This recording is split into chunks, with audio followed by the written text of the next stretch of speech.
O inspetor Villanova, que até então manteve-se mais na posição de ouvinte, demonstra a curiosidade natural sobre a figura feminina que está por trás do legado Watson, fazendo uma pergunta mais pessoal ao Watson terceira.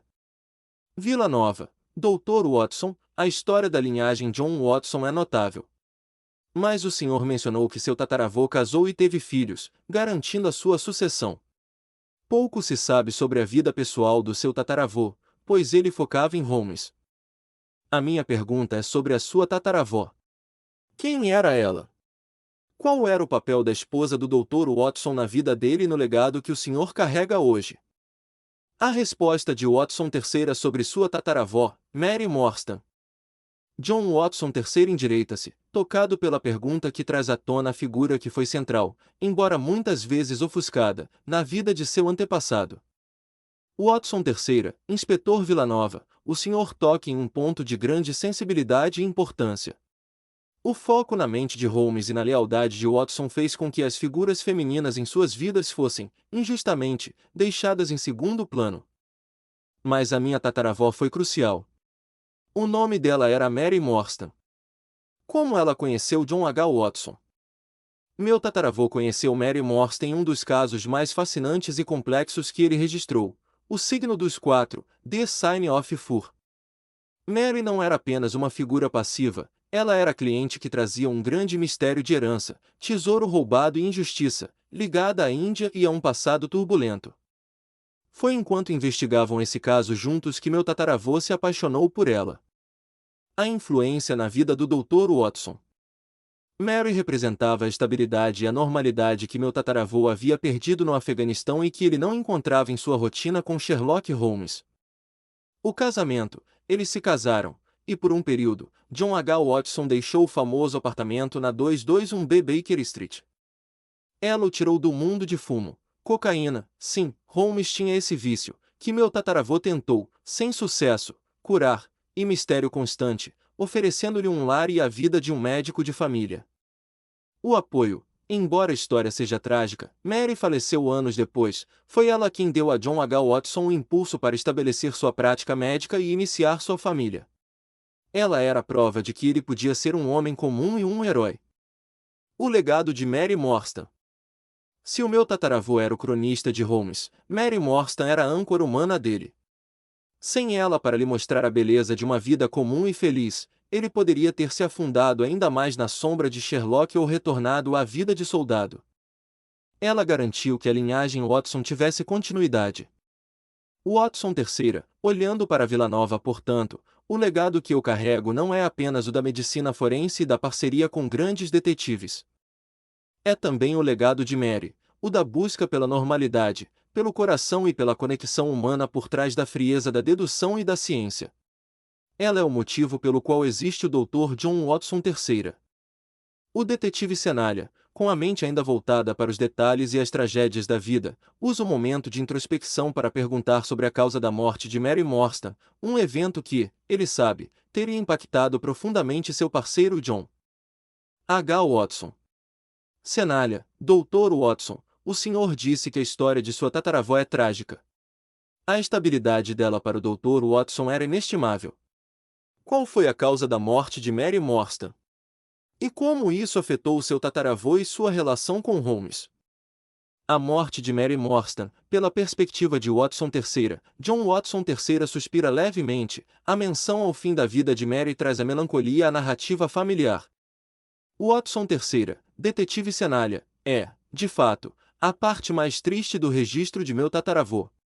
A morte de Mary Morstan não foi um evento público ou dramático, foi, tristemente, uma doença. A causa da morte. Mary Morstan faleceu de causas naturais, mas repentinas.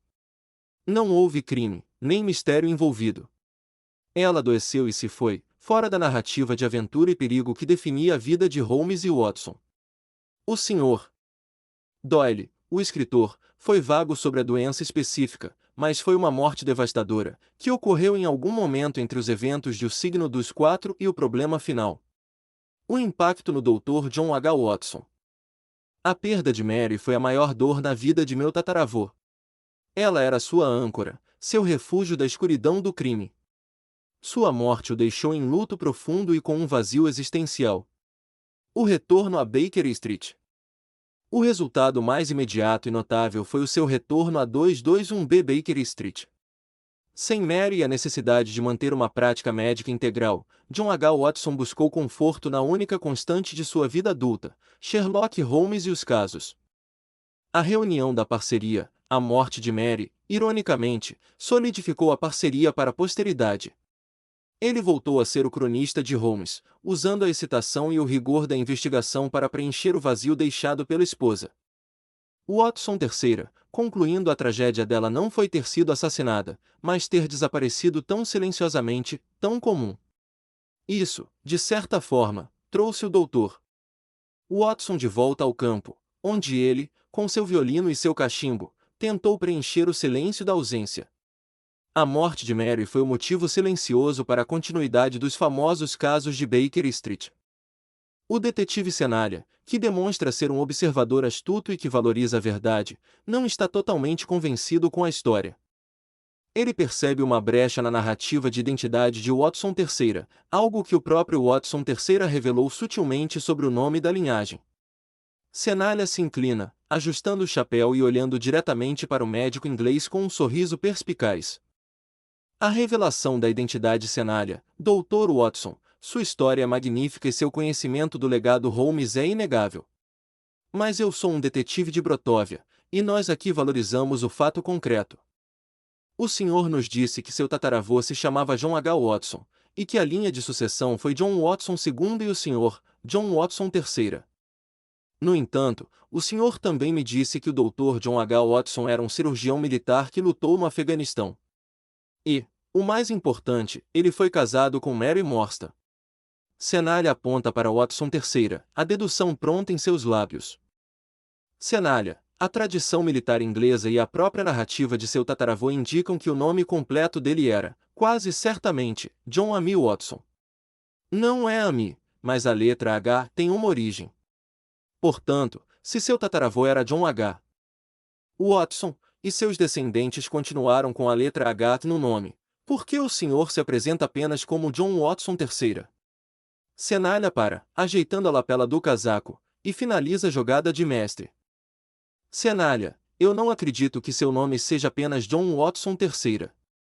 Eu deduzo que, para preservar a memória de seu tataravô, seu nome completo, o verdadeiro, tenha sido mantido com uma segunda inicial importante, ou que o H do seu tataravô foi substituído por uma homenagem.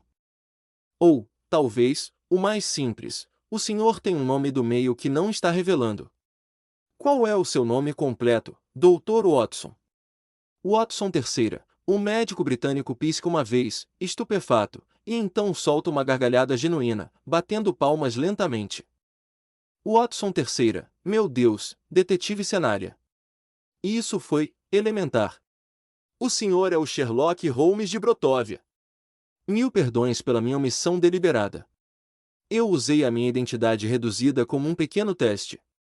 Um teste que falhei gloriosamente. O senhor me pegou. O senhor está perfeitamente correto. Para honrar a tradição, eu também tenho um nome do meio. O nome completo do meu tataravô, John H. Watson, é frequentemente interpretado como Amy ou Henry pelos estudiosos. Mas na nossa família, o H é mantido em segredo. Meu nome de batismo e meu nome verdadeiro é John Henry Watson III.